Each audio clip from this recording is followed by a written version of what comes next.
Hey, time for another little update. Been about a month. Lots of things have happened. Just been busy and just haven't had a chance to record anything. So I'm gonna kind of go through this rapid fire, I guess, on a few things. If anybody has any questions, you can put a comment down or whatnot, and I can make another one to be more specific about a particular item. But one thing that we found was right now the car is up on the quick jacks. I'll get to that in a minute. But one thing that was found, you can't really see it so much now because we're up on quick jacks, but um, there is a little bit of a gap difference between the tire and the fender well, the custom fender flare that was done on this side versus the other side. And the tire has been rubbing a little bit. I don't know if you can see right there when I hit bumps and stuff like that. And so, what I eventually was able to figure out after doing some measuring and stuff like that is that it turns out that from here to here is just a shade under a half-inch longer on this side versus the other side. Because when it's down under its own weight, I can basically I can't even barely get a finger in here, but over on the other side, I get about a finger and a half, not quite two, but I can get about a finger and a half in. And so there is a significant difference there. And when you hit, normally driving, it doesn't seem to be too bad, but when you like going down the interstate or something like that, and you hit some bumps, any kind of good jolt, this drops and it rubs because the clearance here too is real tight. It probably maybe should have come out, about another, just maybe quarter inch or so, so that because right now when it hits, like I said, it's kind of hitting right here. It probably should have been like out to here, so that when it went up inside, it would have cleared the entire tire. But um, so I had messaged the gentleman that built those for me, and like I said, it's been 5 years I've been trying to drive it. So I told him right now, as long as it doesn't cut the tire, I'm going to drive it this summer, and come this fall, we'll have to figure out how we're going to handle that and what we're going to do. Uh, so a couple other things. It's up on jack stand, quick jacks right now because I'm trying to find. I'm getting a fuel smell periodically with the car. It doesn't seem to be all the time, but periodically I'm getting a bit of a fuel smell, and so excuse me. I don't ever see any like puddles on the ground or anything like that. So whatever it is, it doesn't seem to be getting to the ground. At first, I thought I was getting a code in the car talking about part of the evap system back here, but I checked that. There's a check valve in there, and it said, you can basically hook the hose up to it and try to blow or suck it into it. And if you can, then it's stuck open. But I'm not getting that. So it appears to be working, but we're still getting it, like I said, not on the ground. So it's either something that's not making it to the ground, or it's not really leaking, but we're getting more of like of a vapor or a smell, more than anything. So right now I'm got it up on jack stands on the quick jacks, because tomorrow probably after work I'm going to run the fuel pumps and see if it's leaking maybe down by the fuel filter or something like that. And that's what's going on. We were in a parade today with it. And towards the end, when it was getting kind of hot, I mean, the engine temp stayed good, but just for an hour, going basically idling and stuff. So the car was pretty warm. That I noticed, and this happened a month ago when we were at the track down in for Shelby Fest, that like when it seems to get hot, when you're kind of in the lower RPMs, it starts to run pretty lean, like it's showing 20, lean. But yet you get, you step on it a little bit, you get up 2,500, RPM, and then all of a sudden it comes back under control and it's running, 12, 13, 14, depending on what you're doing.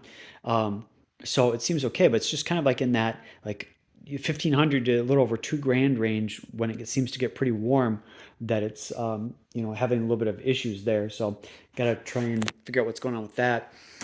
Had a lot of tuning issues, but we got those mostly figured out. Got most of the fuel.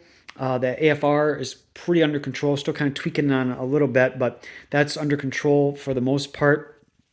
Also was running into some issues with the we've been slowly working on it, taking it up. 3,000, 4,000, 5,000 RPMs. I've had it at 6,000 now. And so far she's holding together. But one issue we were fighting for quite a while was that noticed that if you would do a pull in fourth gear, you'd get up around 5,000 RPM, 4,700, 5,000 RPM, and it would just like lay over. It wouldn't be pulling anymore. Up to that point, it would pull like a freight train. But then all of a sudden, it would just kind of lay over, and it would kind of pop and stuff like that, almost like you were hitting a rev limiter. So we spent quite a long time. We spent weeks trying to figure that out. One thing I found though was I noticed in third gear I could go to 6,000 RPM without any problem, and it would pull like crazy, and it would try to break the tires loose. At 5,000, 5,500 RPMs in third gear. So I knew it wasn't RPM related. Well, it's working with my tuner. He didn't know, but eventually I figured it out uh, after kind of remembering some other conversations I had with a couple other, tuners, that Ford and the Shelbys is torque based. Everything is torque based in the car. And so I was looking at some tables, and one of the guys in the forum had said, "Hey, I think you're hitting torque by gear." Well, I was in there, and it was a little bit low, so I did raise it because it was obviously putting on more horsepower than stock, but I still had the issue after that. But it got me thinking about some of the other tables. So I was in some of the other tables, and I noticed that it was running lower technically than what the car would have for horsepower. So I increased a lot of the tables at from 1.0 load to like 200, basically 100% load to like 200% load, where it would be in the supercharger side when in positive pressure. And I increased those tables by about 30%. And after that, then we seemed to be okay after that, and not running into it. So I think the computer is calculating the estimated torque, and I was basically hitting the limits of what the stock settings were, so I had to increase those.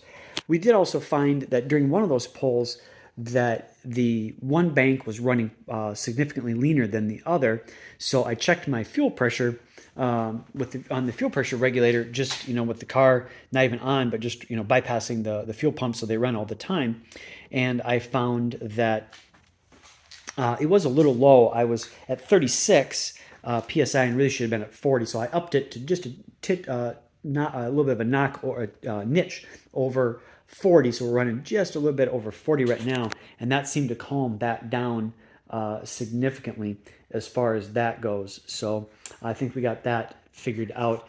But like I said, just working on some torque things or some tuning things. The other thing I was having issues with fighting was, you come up to like a stoplight or a stop sign, you press in the brake or press in the clutch, and the car would almost want to die, and then it would catch itself, and it was like revving up and down super high. So it was I can't remember what the term is, but hunting. The idle was hunting, and it would almost die. Sometimes you have to step on the gas a little bit, otherwise it would die. And so eventually I figured that out, that there is a D-cell torque table, or sorry, a D-cell spark table, excuse me, that we need to make some adjustments to. So I made the low end side, looking at one other tune, that at 600 RPMs, it was at 32 degrees. So if it dropped to 600, that would, really kick the spark up to, bring the revs back up. But at like, 1100 and 1700 and, up, they were pretty low. So I think what was happening is that it was like set to 10 on the 10 advanced, and it was coming down, and that wouldn't be enough to help catch it, and then it would drop to like 600 or below, and then it would hit that 32 on the spark advance, and then it would just shoot it up to basically rev it up, and then it kept kind of bouncing back and forth. So I kind of upped those a little bit, on the 2500, 3000 side. Then that seemed to be better. It was still a little bit low, having issues on the low side. So I kind of bumped those spark advances up a little bit, so there wasn't such a great difference between those numbers and then, like I said, at 600 where it was at 32 advanced, and that seems to be helping. Still got a little bit of an issue, but it doesn't want to die pretty much anymore. I got to tweak them a little bit more, so we'll hopefully fix that. The other thing is I kind of realized with the cams that are in here being a little bit more aggressive and custom cams, that it's never going to come down like a stock car. It's always going to have a little bit, I think, of a bounce, just because of the cams and the way they're hitting. So I just kind of come to accept that. So as long as the car doesn't try to die, that's the main thing. And we're running long, sorry here, but like I said, got a lot of cover here in a month. One other thing that was recently going on was that the passenger side brake light and turn light would sometimes work and sometimes not work. So I was working on that and come to find out that sometimes it would and sometimes it wasn't. It was very frustrating. I come to find out that when I took it apart, that there was a loose wire. One of the two wires I had to combine to get the tail light, the brake light, and the turn light to work had come loose, and it basically snapped in half. Well, that would be why sometimes it worked and sometimes it didn't, because when it was touching, then it would work, and then if it hit a bump and it kind of jarred it, then it wouldn't work. So I had to redo that. There wasn't a lot of room in there, so I ended up, my soldering skills aren't the best, but I kind of resoldered it back together, and we'll see how that works for now. I may have to end up redoing that wire, but we will see. Otherwise, I think that's about it. Like I said, it's been a lot of tuning issues, been trying to work through. I know there's another tuning issue I found. I was getting an error code, but that turns out that when you have a VMP throttle body, it basically runs kind of outside the range of the normal vehicle. So that was part of the issue. So I turned off that particular code and just going to leave it. And I talked with VMP and they said, yeah, that's fine. You know, they basically do that themselves.